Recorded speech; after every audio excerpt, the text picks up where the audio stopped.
नमस्कार दोस्तों, मैं हूं अमित और आप सीख रहे हैं फोटोशॉप का कंप्लीट कोर्स, वह भी सर्टिफिकेट के साथ। अगर आपको नहीं पता कि ये फोटोशॉप कोर्स करने के बाद आपको सर्टिफिकेट कैसे मिलने वाला है, तो सर्टिफिकेट कैसे मिलेगा, इस चीज़ का जो वीडियो है उसका लिंक हमारे इस वीडियो के डिस्क्रिप्शन में मैंने आपको दे दिया है। आप उस वीडियो को जा करके जरूर देखिएगा और साथ ही साथ आप इस वीडियो को अभी के अभी लाइक कर दीजिए और अगर आप चैनल पर नए हैं तो हमारे चैनल को सब्सक्राइब कर लीजिए और अपने दोस्तों में इस कोर्स को जरूर से शेयर करिएगा। तो चलिए इस वीडियो को हम स्टार्ट करते हैं।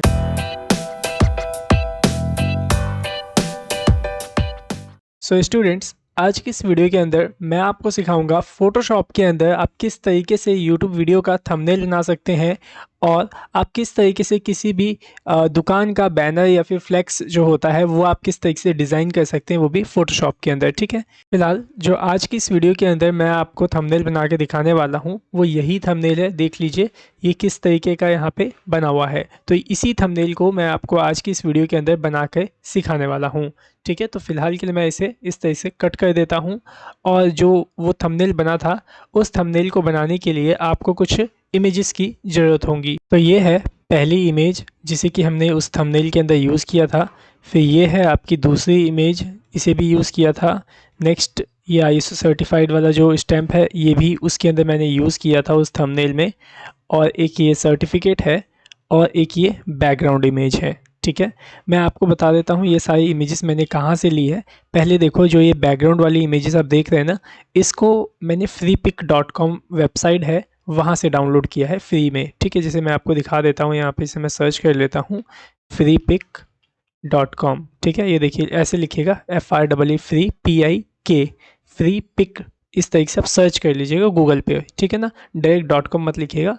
देन उसके बाद जब गूगल पर सर्च कर लेंगे तो देखिए इस तरीके से वेबसाइट दिख जाएगी, इसे ओपन कर लीजिएगा। ठीक है, इसके अंदर आप जैसा बैकग्राउंड चाहते हैं वो सर्च करेंगे तो आपको फुल HD के अंदर आपको जो बैकग्राउंड है वो मिल जाएगा। जैसे कि मेरे को बैकग्राउंड चाहिए ब्लू कलर का, तो मैं यहाँ पे लिखा ब्लू बैकग्राउंड। ठीक है, देखिए नीचे सजेशन में भी मिल जाएगा आपको।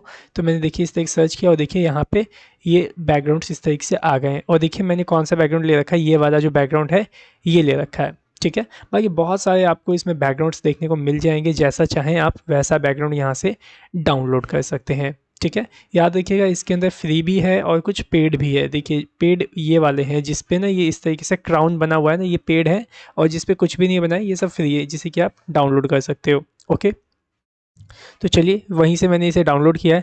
ये सर्टिफिकेट तो आपको पता ही होगा, ये मेरे वेबसाइट के ऊपर एक सैम्पल सर्टिफिकेट पड़ा है तो मैंने वहाँ से डाउनलोड कर लिया। ये ISO सर्टिफाइड वाला जो स्टैम्प है ये मैंने गूगल पे सर्च किया इमेजेस, वहाँ से मेरे को ये मिल गया। ठीक है, और ये फ्री वाला जो आप देख रहे हैं इस तरीके का स्टैम्प, ये लोगो कह लो या आइकन कह लो, ये भी मैंने गूगल पे सर्च कर लिया था फ्री इमेज PNG करके। तो यहाँ पे सिर्फ मेरे को ये फ्री वाली जो इमेज थी ये इस तरीके से मिल गई, जिसका बैकग्राउंड भी ट्रांसपेरेंट था। ठीक है, और मैंने फ़ोटोशॉप का लोगो मेरे को चाहिए था, वो भी मैंने गूगल पे सर्च कर लिया था, adobe Photoshop 7.0 logo with transparent background करके मैंने सर्च किया, तो ये एक इमेज जो है वो मेरे को मिल गई थी। ठीक है, तो अब इन्हीं सब इमेजेस का यूज़ करेंगे और उस थंबनेल को हम बनाएंगे। ठीक है, तो सबसे पहले थंबनेल बनाने के लिए आपको खुद से न्यू इमेज क्रिएट करनी होगी। कैसे करेंगे, फाइल में जाएंगे, न्यू पे क्लिक करेंगे, उसके बाद यहाँ पे आप साइज़ सेलेक्ट कर लीजिएगा जो साइज जिस साइज़ में आप बनाना चाहते हैं। तो फिलहाल मेरे को 1920 इंटू 1080 पिक्सल्स के अंदर इसे बनाना है। ठीक है, सिंपल मैं ओके के बटन पे क्लिक करूँगा तो देखिए एक इतना बड़ा जो साइज़ का पेज था, फ़ोटो था, वो यहाँ पे आ गया। ठीक है, इसके अंदर सबसे पहले मैं क्या करूँगा, बैकग्राउंड को सेट करूँगा। ये रहा बैकग्राउंड। ठीक है, तो मैं क्या करता हूँ, सिंपल इस बैकग्राउंड को ड्रैग एंड ड्रॉप कर दूँगा इसके अंदर। तो देखो बैकग्राउंड इसके अंदर ना बहुत बड़ा आया हुआ है, देख रहे हो कितना ज़्यादा बड़ा है। ठीक है, तो सिंपल हम इसे छोटा करेंगे। पहले मैं इसे फुल स्क्रीन में ऐसे कर लेता हूँ। ठीक है, तो देखिए अभी क्या सिलेक्ट हो रखा है, बैकग्राउंड सिलेक्ट हो रखा है, मतलब लेयर 1 जो मैंने यहाँ पे ड्रैग एंड ड्रॉप किया था। ठीक है, सिंपल मैं इसमें Ctrl+T बटन दबाऊंगा तो जिससे क्या होगा, ये ट्रांसफॉर्मेशन वाले जो ऑप्शन थे ये मिल जाएंगे, जिससे मैं इसे छोटा कर सकता हूँ। ठीक है, लेकिन ये इतना बड़ा है, मेरे स्क्रीन के साइज़ से भी बड़ा है, जिसे छोटा करने में काफ़ी टाइम लग जाएगा। तो आप क्या करिए, Ctrl+T प्रेस करने के बाद आप कंट्रोल के साथ 0 बटन दबा दीजिए, जिससे क्या होगा, ये इमेज पूरे फिट इन विंडो हो जाएगी, मतलब आपके विंडो में पूरी फिट हो जाएगी कुछ इस तरीके से। फिर आप इजीली क्या कर सकते हैं, शिफ्ट का बटन दबा करके इसको इस तरीके से छोटा कर सकते हैं। इजीली ये आपका छोटा हो जाएगा। और जब आप इसे छोटा कर लें तो उसके बाद आप यहाँ पे जो चेक वाला बटन है इसको प्रेस कर दीजिएगा। ठीक है, तो फिलहाल मैं थोड़ा सा इसे और बड़ा कर लेता हूँ, इतना काफ़ी है, और चेक का बटन दबा देता हूँ। ठीक है, अब इसे फिट करने के लिए स्क्रीन के अंदर फिर से कंट्रोल 0 का बटन दबाऊंगा तो क्या होगा, ये पूरा फिट हो जाएगा। ठीक है, अगर जूम इन करना है या जूम आउट करना है तो कंट्रोल+ और कंट्रोल- आपको पता ही है। ठीक है, तो देख लीजिए ये मैंने कुछ इस तरीके से इसमें बैकग्राउंड सेट कर लिया। ठीक है, अब इसके अंदर मेरे को क्या सेट करना है, वो जो लोगो था फोटोशॉप वाला उसको। ठीक है, तो मैं इसको फिर से छोटा करता हूँ और ये वाला जो लोगो देख रहे हैं फोटोशॉप का, इसको उठा के इसके अंदर ड्रैग कर देता हूँ। तो देखिए ये भी आ गया। ठीक है, इसे मैं यहीं साइड में ऐसे ही इधर सेट कर लेता हूँ। ठीक है, तो जो जो चीज़ें मैं सेट करते जा रहा हूँ उसको मैं यहाँ से कट कर दूंगा क्योंकि अब इसका कोई काम नहीं है यहाँ पे। इसको भी हटा देता हूँ। ठीक है, ये जो आइकन था इसको भी हमें इसमें इंसर्ट करना। तो मैं अगर इसे ड्रैग एंड ड्रॉप करता हूँ तो देखिए ये आ तो गया यहाँ पे आइकन, लेकिन इसके साथ देखिए बैकग्राउंड भी आ गया। लेकिन मेरे को यहाँ पे बैकग्राउंड नहीं चाहिए, तो अब इस केस में हम क्या करेंगे, तो सबसे पहले तो मैं इसको हटा दूंगा, यहाँ से डिलीट कर देता हूँ, डिलीट लेयर कर दूंगा यहाँ से, ये डिलीट हो जाएगा। और इसी के अंदर से मैं इसका जो बैकग्राउंड है पहले वो रिमूव कर दूंगा। आपको जैसे पता ही होगा, बैकग्राउंड अगर आप रिमूव करना चाहते हैं तो इस बैकग्राउंड को सेलेक्ट करना होगा। ठीक है, तो बैकग्राउंड सेलेक्ट करने से पहले जी यहाँ देखिए लेयर में ये बैकग्राउंड है, इसको पहले आप लेयर में कन्वर्ट कर लीजिए। तो डबल क्लिक किया और मैंने इसे लेयर में कन्वर्ट कर दिया। ठीक है, ताकि जब मैं इसका बैकग्राउंड सेलेक्ट करके डिलीट करूँ तो वो ट्रांसपेरेंट हो जाए। अगर यहाँ पे ये बैकग्राउंड में ही रहेगा, लेयर नहीं बनेगा, तो इसका बैकग्राउंड डिलीट नहीं होगा। ठीक है, तो सिंपली अब मैं मैजिक पेन टूल लूँगा और देखिए इसका बैकग्राउंड सेम कलर का है, तो सिंपल मैंने इस पर क्लिक किया और पूरा बैकग्राउंड हो गया सेलेक्ट। डिलीट का बटन दबाऊँगा तो क्या होगा, बैकग्राउंड डिलीट हो जाएगा। और कंट्रोल-D से मैं डीसेलेक्ट कर लूँगा। ठीक है, तो अब देखिए अब मेरे को यहाँ पे ये रिमूव बैकग्राउंड मतलब एक तरीके से ट्रांसपेरेंट इमेज ये मेरे को मिल गई है। तो इसको भी अब ड्रैग एंड ड्रॉप कर लूँगा तो देखिए मेरे को यहाँ पे ये भी मिल गया। ठीक है, कट कर लेता हूँ अब इसको, इसकी भी कोई ज़रूरत नहीं है। इसको भी मैं इंसर्ट कर लेता हूँ, इसका तो वैसे भी बैकग्राउंड पहले से ट्रांसपेरेंट है। ठीक है, कंट्रोल-T बटन दबा के थोड़ा सा इसका जो साइज़ वगैरह है वो थोड़ा सा छोटा कर लूँगा कुछ इस तरीके से। ठीक है, फिलहाल अभी मैं इसमें सेट नहीं कर रहा हूँ, बस सारी चीज़ें इसमें इंपोर्ट करके रख रहा हूँ जिस जिस चीज़ों की हमें इसके अंदर ज़रूरत है। ठीक है, अब एक रह गया ये सर्टिफिकेट, इसको भी उठा के इसमें ड्रैग एंड ड्रॉप कर दिया। ठीक है, और देखिए ड्रैग एंड ड्रॉप किया तो सर्टिफिकेट का साइज़ बहुत ज़्यादा बड़ा है यहाँ पे, तो वही कंट्रोल-T करूँगा और कंट्रोल-0 बटन दबा के इसे छोटा कर लूँगा और फिर शिफ्ट के साथ इसको जितना छोटा करना चाहूँ उतना छोटा मैं इसे करके चेक कर दूँगा। ठीक है, फिर कंट्रोल+ दबा के इसे जूम इन कर लूँगा कुछ इस तरीके से। ठीक है, सो उम्मीद करता हूँ आपको ये सारी चीज़ें सही से समझ में आ रही होंगी। तो चलिए अब इस पे हम काम करते हैं सही तरीके से। ठीक है, तो सबसे पहले मैं यहाँ पे क्या करूँगा, जो ये देख रहे हैं ना सर्टिफिकेट, इसको सिलेक्ट कर लूँगा। तो देखिए जो सर्टिफिकेट है वो लेयर नंबर 5 पे है, तो ये सिलेक्टेड है। कंट्रोल-T बटन दबाता हूँ मैं इसको और फिर थोड़ा सा इसको और छोटा करूँगा, कुछ इतना छोटा। आप सोच रहे होंगे ये इमेज फट रही है, लेकिन ये इमेज फट नहीं रही है आपकी। ठीक है, जब आप इसे सेव करेंगे ना तो ऑटोमेटिकली एकदम आपको क्लियर देखने को मिलेगी। ठीक है, बस इसके अंदर आपको दिखता है कि ऐसा है, बट ये क्लियर ही होएगी। ठीक है, थोड़ा सा लेयर को मैं थोड़ा और इधर कर लेता हूँ। ठीक है, तो ये इमेज यहाँ मैंने सेट कर दी। ओके, इस फ्री को भी सेट करना है तो फ्री को सिलेक्ट कर लेता हूँ। देखिए फ्री वाली लेयर कौन सी है, लेयर नंबर 4। ठीक है, अब मैं इसको उठाऊँगा और यहाँ सेट कर लूँगा। ठीक है, जो देखिए फ्री इसके नीचे आ रहा है, इस सर्टिफिकेट के नीचे जा रहा है, लेकिन मैं चाहता हूँ इस फ्री को इस सर्टिफिकेट के ऊपर रखना। तो सिंपल आप क्या करिए, इस लेयर 4 को उठाइए और 5 के ऊपर रख दीजिए, तो ये ऊपर आ जाएगा। ठीक है, उम्मीद करता हूँ समझ में आ रहा होगा आपको। ठीक है, थोड़ा सा और छोटा कर लेता हूँ इस फ्री को मैं, ज़्यादा बड़ा लग रहा है मेरे को, तो कंट्रोल-T बटन दबा के मैंने इसे छोटा कर लिया। ये जो सर्टिफाइड वाला लोगो है इसको सेलेक्ट कर लीजिए, आप राइट क्लिक करके भी ऐसे सेलेक्ट कर सकते हैं। देख रहे हैं, ठीक है, हो गया ये भी सिलेक्ट। कंट्रोल-T बटन दबा के इसे थोड़ा सा और छोटा करूँगा, इतना काफ़ी है, और सिंपली इसको यहाँ पे इस तरीके से रख दूँगा। लेकिन बस ये भी देखिए पीछे जा रहा है, तो इसको भी उठाऊँगा और लेयर 5 के ऊपर रख दूँगा। तो देखिए ये दोनों आ गया। अगर मेरे को इसे रोटेट करना है तो कैसे करेंगे, कंट्रोल-T बटन दबाएंगे, T फॉर ट्रांसफॉर्मेशन, और यहाँ पे ऐसे लेके आएंगे और इसे हल्का सा ऐसे रोटेट कर देंगे, तो ये आपका रोटेट हो जाएगा। तो देखिए ये सब तो सेट हो गया। ठीक है। अभी मैं चाहता हूँ जो ये सर्टिफिकेट है इसके पीछे थोड़ा सा शेडो आना चाहिए, तो सिंपल आप लेयर 5 को सिलेक्ट कर लीजिए सर्टिफिकेट वाले को और यहाँ पे क्लिक करिए। ये देख रहे हैं ये वाला बटन जो दिख रहा है ना आपको F की जैसे यहाँ पे दिख रहा होगा, ठीक है। इसको बोलते हैं हम add a layer style option, ठीक है। इस पर आप क्लिक करिए और इसके अंदर देखिए आपको एक ऑप्शन मिल जाएगा ड्रॉप शेडो का। सिंपल इस पर क्लिक करिए तो देखिए यहाँ पे हल्की सी आपको शेडो देखने को मिल रही होगी। ये देखिए ये शेडो वाले जो ऑप्शन जब आपने क्लिक किया ना ड्रॉप शेडो पे, तो ये पॉपअप ओपन होके आया था, ठीक है। तो देखिए बाय डिफ़ॉल्ट इसमें जो शेडो आई है वो भी सही है। बाकी आप चाहें तो साइज़ बढ़ा सकते हैं, जैसे मैं ये देखो यहाँ पे बढ़ा रहा हूँ तो देखो बढ़ रहा है और घटा रहा हूँ तो घट रहा है, ठीक है। आप डिस्टेंस कितना रखना चाहते हैं वो सब यहाँ पे ऐसे डिफाइन कर दीजिए, ठीक है। तो मैं चाहता हूँ साइज़ थोड़ा सा कम हो जाए, डिस्टेंस इतना ही रहना चाहिए, तो इतना परफेक्ट लग रहा है, ठीक है। मैं ओके का बटन दबा देता हूँ तो देखिए इसके पीछे अब शेडो भी आ गई है। अब रह गया यहाँ पे लिखने का काम, टेक्स्ट, ठीक है। तो मैं यहाँ पे सबसे पहले लिखना चाहता हूँ अडोब फोटोशॉप 7.0, ठीक है। तो मैं यहाँ पे टेक्स्ट टूल लूँगा, ये देखिए ये टेक्स्ट टूल है और सिंपल क्लिक करूँगा, एक बस मैंने यहाँ पे क्लिक किया है और उसके बाद मैं सिंपल यहाँ पे लिख देता हूँ अडोब, ठीक है। देखिए अभी मैं यहाँ पे जो कुछ भी लिख रहा हूँ ना तो वो शो नहीं कर रहा है, शो हो रहा है लेकिन वो आपको वाइट कलर का दिख रहा है, देख रहे हैं यहाँ पे वाइट कलर पहले से सेलेक्टेड है, इसी वजह से मैं चाहता हूँ रेड कलर का है। तो यहाँ क्लिक करिए और रेड कलर सेलेक्ट करके ओके कर लीजिए। अब आप लिखेंगे तो रेड कलर का इस तरीके से आ जाएगा, ठीक है। तो चलिए अब मैं लिखता हूँ अडोब ADOBE, ठीक है, लिख दिया अडोब। चेक पे क्लिक कर दीजिए तो यहाँ पे ये आपका टेक्स्ट आ जाएगा। अब आप इसे अगर मूव वगैरह करना चाहते हैं तो सिंपल मूव टूल लीजिए और यहाँ पे इस तरीके से इसे मूव कर सकते हैं। बड़ा छोटा करना है तो आप कंट्रोल T का यूज़ करिए, कंट्रोल T बटन दबाइए और शिफ्ट के साथ आप जितना बड़ा करना चाहते हैं उतना बड़ा आप इसे कर दीजिए, ठीक है। तो ये हो गया। अब मैं चाहता हूँ इस अडोब के अंदर थोड़ा सा और मैं इसके अंदर इफेक्ट डालूँ, ठीक है। तो सिंपल आप इसी पे क्लिक करिए यहाँ पे add a layer style button पे और इसके अंदर आप यूज़ करिए बेवल एंड एम्बोज का ऑप्शन, ठीक है। बेवल एंड एम्बोज क्या करता है, आपके टेक्स्ट को थोड़ा सा 3D बना देता है। देखिए अभी ये किस तरीके से हो गया, देखिए अगर मैं इसे अनचेक कर देता हूँ यहाँ से तो देखिए पहले ऐसे था और जब मैंने इस पर बेवल एंड एम्बोज लगाया तो देखिए कुछ इस तरीके का इफेक्ट इसने क्रिएट करके दे दिया। तो मेरे को इफेक्ट जो है परफेक्ट लग रहा है। सिंपल मैं ओके के बटन पे क्लिक कर दूंगा, ठीक है। अब मुझे क्या करना है, सिंपली यहाँ पे अडोब लिख दिया, अब नीचे लिखना है फोटोशॉप, ठीक है। और इसी फॉन्ट में लिखना है, ये जो फॉन्ट इसमें सेलेक्ट हो रखा है ना यूबुंटू, इसी में लिखना है। तो आप एक काम कर सकते हैं, आप इसी का डुप्लीकेट भी कर सकते हैं।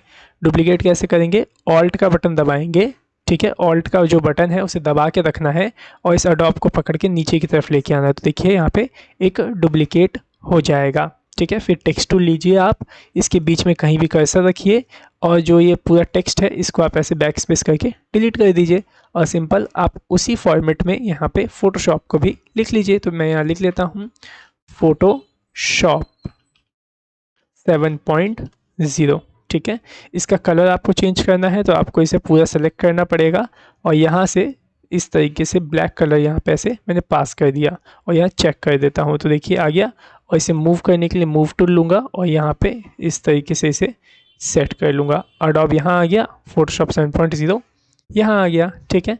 अब क्या करना है, आपको यहाँ पे एक लाइन खींचनी है, लाइन डालनी है। तो लाइन के लिए क्या करेंगे, देखिए टेक्स्ट के नीचे ही आपको एक लाइन टूल मिल जाएगा, देख रहे हैं यहाँ पे लाइन टूल, जिसकी शॉर्टकट की क्या है, U है, ठीक है। तो आप सिंपली लाइन टूल ले लीजिए, ठीक है। उसके बाद देखिए ऊपर आइएगा यहाँ पे और यहाँ पे वेट लिखा हुआ है, मतलब आप लाइन कितनी मोटी रखना चाहते हो। तो मैं चाहता हूँ 7 पिक्सल का ही वेट उसका होना चाहिए, मतलब 7 पिक्सल ही वो मोटी होनी चाहिए, ठीक है। तो यहाँ पे 7 पिक्सल सेट कर लिया है। कलर भी सेट कर लीजिए, कौन सा कलर चाहिए, किस कलर का। तो मैंने बोला जो ये अडोब में कलर रखा है ना रेड वाला, यही चाहिए और ओके कर देता हूँ सेलेक्ट करके, ठीक है। अब मैं यहाँ पे लाइन ड्रॉ करता हूँ तो देखिए मैं यहाँ लाइन खींच रहा हूँ तो देखिए थोड़ी सी टेढ़ी आ रही है। अगर आप चाहते हैं एकदम स्ट्रेट लाइन आए तो आप शिफ्ट का यूज़ करिएगा। शिफ्ट जैसे ही आप दबाएंगे देखिए एकदम लाइन आपकी स्ट्रेट हो जाएगी कुछ इस तरीके से, ठीक है। अब मैं छोड़ता हूँ तो देखिए यहाँ पे जो लाइन थी वो आ गई, ठीक है। सो उम्मीद करता हूँ समझ में आ गया होगा कि आप किस तरीके से यहाँ पे लाइन को ड्रॉ कर सकते हैं। अब मुझे यहाँ पे क्या करना है, नीचे टेक्स्ट लिखना है चैप्टर 1 इंट्रोडक्शन टू फोटोशॉप 7.0। तो उसके लिए भी हम क्या करेंगे, सिंपल टेक्स्ट टूल लेंगे, क्लिक करेंगे यहाँ पे और सिंपल लिखेंगे चैप्टर नंबर 1। तो मैंने लिखा चैप्टर -1। ठीक है, मैंने लिख दिया चैप्टर नंबर 1। इसको थोड़ा ना मैं यहाँ पे इधर लेके आता हूँ, मूव करता हूँ, और ये ज़्यादा बड़ा हो रहा है चैप्टर नंबर 1। इसका साइज़ मेरे को छोटा करना है, तो सिंपल Ctrl+T बटन दबाऊंगा और यहाँ से ऐसे छोटा कर लूँगा। ठीक है, और इसे चेक कर दूंगा तो ये छोटा हो जाएगा। मैं चाहता हूँ कि इसका फ़ॉन्ट अगर चेंज करूँ तो सिंपली आपको इसे सेलेक्ट करना होगा टेक्स्ट टूल लेकर के, और यहाँ पे देखिए बहुत सारे अलग अलग आपको फ़ॉन्ट्स देखने को मिल जाएंगे जो फ़ॉन्ट आपके सिस्टम में इंस्टॉल होंगे। आप कोई सा भी जो फ़ॉन्ट चाहते हैं इंस्टॉल करना, मतलब इंस्टॉल कह रहा हूँ, लगाना चाहते हैं, इसके ऊपर सेलेक्ट कर लीजिए, लग जाएगा। देखिए जैसे कि इस पर मैंने ये वाला फ़ॉन्ट लगा दिया। ठीक है, आप इसे बोल्ट वगैरह करना चाहते हैं तो वो कैसे होगा, तो देखिए यहाँ पे आएंगे ना, तो यहाँ पे देखिए ऊपर, यहाँ पे पहले से सिलेक्टेड है रेगुलर, अगर बोल्ट पे क्लिक करेंगे तो ये इस तरीके से बोल्ट हो जाएगा। इसका आप साइज़ बढ़ाना घटाना चाहते हैं तो आप यहाँ से भी इसका साइज़ छोटा कर सकते हैं और बड़ा भी कर सकते हैं, कुछ इस तरीके से। ठीक है, लेकिन यहाँ पे एक लिमिट होती है, 72 पिक्सल तक ही आप यहाँ पे बढ़ा सकते हैं, इतना ही इसने ऑप्शन दिया होता है। बाकी इसकी शॉर्टकट की भी होती है, अगर आपने बेसिक कंप्यूटर कोर्स किया है तो आपको फ़ॉन्ट साइज़ इंक्रीज़ करने की शॉर्टकट की पता होगी, जैसे कि Ctrl+Shift बटन दबाएंगे तो फ़ॉन्ट साइज़ इंक्रीज़ हो जाएगा और लेस देन दबाएंगे तो डिक्रीज़ हो जाएगा। ठीक है, अगर नहीं पता तो अब सीख लीजिए। ठीक है, इसका कलर तो सब कुछ ठीक है। अगर आप अभी इस पर भी बेवल एंड एम्बोस का इफेक्ट देना चाहते हैं तो इस पर भी आप दे सकते हैं। ठीक है, तो पहले जितनी भी मैंने ट्रांसफॉर्मेशन वगैरह यहाँ से चेंजेस किए हैं उसको मैं यहाँ से एक्सेप्ट कर लेता हूँ और फिर इसके अंदर बेवल एंड एम्बोस को लगाता हूँ। बेवल एंड एम्बोस लगाने के लिए आपको यहाँ पे पहले मूव टूल लेना होगा और फिर ये चैप्टर 1 की लेयर सेलेक्टेड होनी चाहिए। ठीक है, उसके बाद सिंपली आपको क्लिक करना है यहाँ पे और यहाँ पे सेलेक्ट कर लीजिए बेवल एंड एम्बोस ऑप्शन को। तो देखिए इसमें भी बेवल एंड एम्बोस इस तरीके से इम्प्लीमेंट हो गया। पहले मैं अगर इसे ऑफ़ करूँ तो पहले ऐसे था और लगाने के बाद ऐसे हो गया। बाकी आप इसको देखिए थोड़ा सा बढ़ा घटा सकते हैं, जैसे कि मैं इस पर थोड़ा सा कम कर दूँगा बेवल एंड एम्बोस को, तो देखिए कम हो गया 51%, 81% में आपको डिफरेंस दिख रहा होगा। ठीक है, डायरेक्शन भी चेंज कर सकते हो, अप के साइड चाहिए कि डाउन की साइड चाहिए, तो इस तरीके से आप इफेक्ट यहाँ पे डाल सकते हो। ओके, सिंपली मेरे को यही चाहिए अप वाला और ओके कर दूंगा तो इस पर आ जाएगा चैप्टर नंबर 1। ठीक है, फिर मैं क्या करूँगा, मैंने डिज़ाइन तो इसी को ही कर लिया, तो मैं इसी का डुप्लीकेट करके ही नीचे का भी टेक्स्ट लिखने वाला हूँ। तो सिंपल ऑल्ट का बटन दबाए रखूँगा और इसका फॉन्ट मतलब इसको इस तरीके से डुप्लीकेट कर दूँगा। ठीक है, फिर सिंपली टेक्स्ट टूल लूँगा और यहाँ लिखूँगा चैप्टर नंबर 1 तो लिखा हुआ है, सिंपली लिखूँगा इंट्रोडक्शन टू फोटोशॉप 7.0 लिख देता हूँ यहाँ पे, इंट्रोडक्शन टू फोटोशॉप 7.0। ठीक है, मैंने लिख दिया है यहाँ पे इंट्रोडक्शन टू फोटोशॉप 7.0।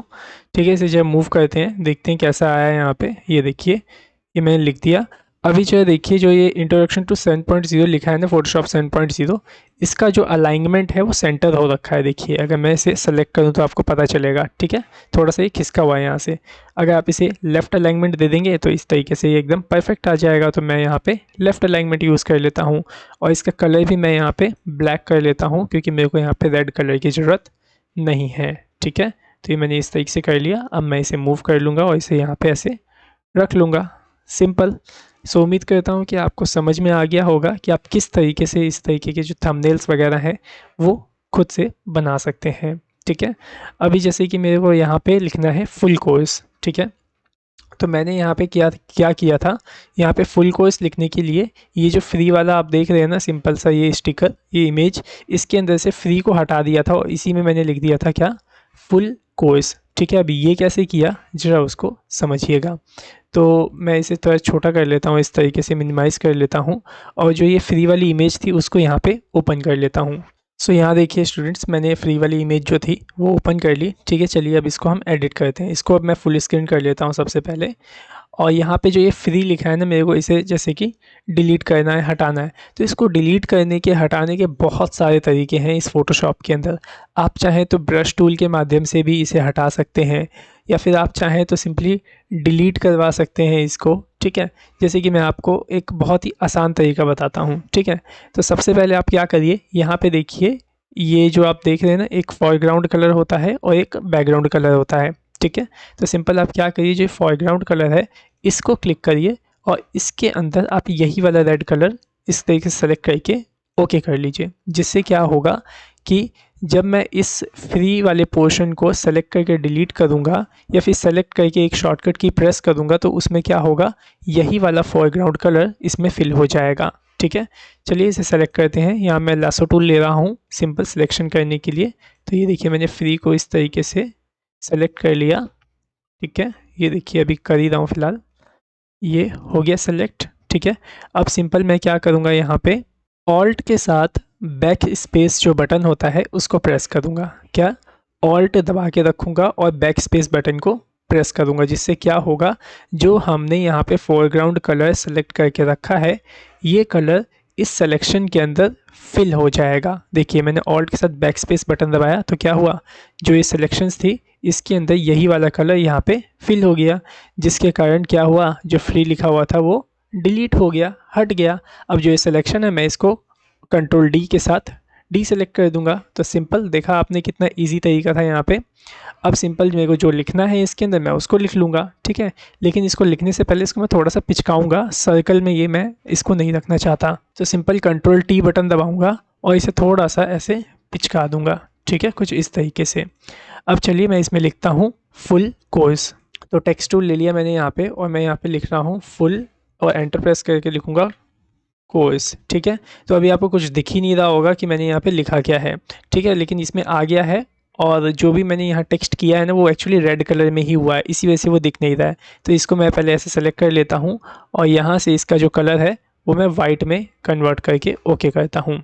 ठीक है, तो ये हो गया आपका। ठीक है, देखो अब दिखने लग गया। लेकिन मेरे को ये वाला फ़ॉन्ट नहीं चाहिए, मेरे को यूबुंटू फ़ॉन्ट चाहिए। तो मैं यहाँ से यूबुंटू जो फ़ॉन्ट है उसको सेलेक्ट कर लेता हूँ। ठीक है, ये देखिए ये रहा, नीचे ही होगा, ये देखिए ये रहा, सेलेक्ट कर लिया। और यहाँ से मैं सेलेक्ट कर लेता हूँ, मेरे को बोल्ट में चाहिए, बोल्ट इटैलिक में। तो मैंने सेलेक्ट कर लिया बोल्ट और इटैलिक, और ये सेंटर में चाहिए, सेंटर अलाइनमेंट। तो मैंने सेंटर अलाइनमेंट यहाँ पे सेट कर दिया। ठीक है, फिर से चेक कर लीजिए और फिर मूव टूल लेके आप इसे मूव कर सकते हैं या फिर कंट्रोल टी करके आप छोटा बड़ा करना चाहें तो वो भी इसे आप कर सकते हैं। तो मैंने इसे थोड़ा सा बड़ा कर दिया और सेंटर में इस तरीके से रख दिया। ठीक है, अब मैं सिंपल क्या करूँगा, ये जो दो लेयर बनी है देखो, एक टेक्स्ट वाली और एक बैकग्राउंड वाली, इन दोनों को एक बना दूंगा। ठीक है, एक कैसे बनेगी, सिंपल है, आप क्या करिए, पहले वाले लेयर को दूसरी लेयर से ऐसे लिंक कर दीजिए और फिर कंट्रोल के साथ ई बटन दबाएंगे तो ये एक इमेज बन जाएगी, मर्ज हो जाएगा ये। ठीक है, याद रखिएगा कंट्रोल ई जो शॉर्टकट की है वो फ़ोटो को या लेयर को मर्ज करने की शॉर्टकट की है। ठीक है, तो देखिए ये फ़ोटो अब बन के तैयार हो गई। अब मैं इसे क्या करूँगा, सिंपल इस वाले इमेज में यूज़ कर लूँगा, ऐसे ड्रैग एंड ड्रॉप करूँगा और इसे यूज़ कर लूँगा यहाँ पे जहाँ मेरे को यूज़ करना है। तो सिंपल मैं कंट्रोल टी बटन दबाया, थोड़ा साइज़ मैं इसका अरेंज कर लेता हूँ छोटा बड़ा करके, और यहाँ मैंने इसको इस तरीके से यूज़ कर लिया। सो देखिए ठीक है, यहाँ पे तो वैसे मेरे को लग रहा है ठीक नहीं लग रहा है, थोड़ा नीचे यहीं पे मैं अगर कर दूँ तो यहाँ पे भी ठीक लगेगा फ़िलहाल। तो आप जहाँ रखना चाहते हैं, जैसा सेट करना चाहते हैं आप सेट कर लीजिएगा। सब कुछ आपको मैंने बनाना सिखा दिया है इसके अंदर। अब चलिए, जैसे कि अगर ये आपने फाइनली बना लिया तो सिंपल आप क्या करिए, इसको सेव कर लीजिए। सेव कैसे करेंगे आपको पता ही है, और इसको जो आप सेव करेंगे वो JPEG फॉर्मेट में करेंगे ताकि आपके ये मोबाइल में ओपन हो सके और जब आप यूट्यूब पे कोई वीडियो डालें तो वहाँ पे ये थंबनेल के तौर पे सेट भी हो सके। ठीक है, चलिए मैं आपको इसे सेव करके दिखाता हूँ। फाइल में जाते हैं, सेव एज़ ऑप्शन को चूज़ करेंगे और यहाँ से मैं सेलेक्ट कर लूँगा JPEG फॉर्मेट को, और सिंपल यहाँ पे मैं नाम दे देता हूँ थंब करके, और सेव के बटन पे क्लिक करूँगा। ठीक है, और यहाँ पे देखिए डेस्कटॉप लोकेशन चूज़ कर लेता हूँ ताकि मैं डेस्कटॉप पे से सेव करना चाहता हूँ। ठीक है, सेव का बटन दबाया, ओके पे बटन पे क्लिक करता हूँ। आज ये डेस्कटॉप देखते हैं, तो ये देखिए ये रही फ़ोटो, देखिए थंब वाली फ़ोटो आ गई। डबल क्लिक करता हूँ इसके ऊपर तो देखिए यहाँ पे ये देखिए परफेक्ट इमेज आपको दिख रही होगी। ये देखिए यहाँ पे देखिए अब कोई भी फ़ोटो आपकी फट नहीं रही है, सही से सब कुछ दिख रहा है। लेकिन फ़ोटोशॉप के अंदर थोड़ा सा ऐसा लग रहा था कि क्लियर नहीं है, बट यहाँ पे देखिए एकदम क्लियर है। ठीक है, सो उम्मीद करता हूँ कि आपको समझ में आ गया होगा कि आप किस तरीके से थंबनेल बना सकते हैं। इसी तरीके से आप कैसे बैनर्स वगैरह बना सकते हैं किसी भी दुकान के लिए, या फिर किसी भी चीज़ के लिए आप बैनर वगैरह बनाना चाहें, पोस्ट वगैरह बनाना चाहें, तो इसी तरीके से आप फ़ोटोशॉप के अंदर क्रिएट कर सकते हैं। बहुत ही ईजी है ये। ठीक है, सो उम्मीद करता हूँ आपको ये वीडियो सही से समझ में आया होगा। अगर सही से समझ में आया तो इस वीडियो को लाइक कर दीजिए और अपने दोस्तों में इस वीडियो को शेयर कर दीजिए। और अगर आप चैनल पर पहली बार हैं तो हमारे इस चैनल को सब्सक्राइब कर लीजिए। सो मिलते हैं नेक्स्ट वीडियो में। So thanks for watching our video. Have a nice day.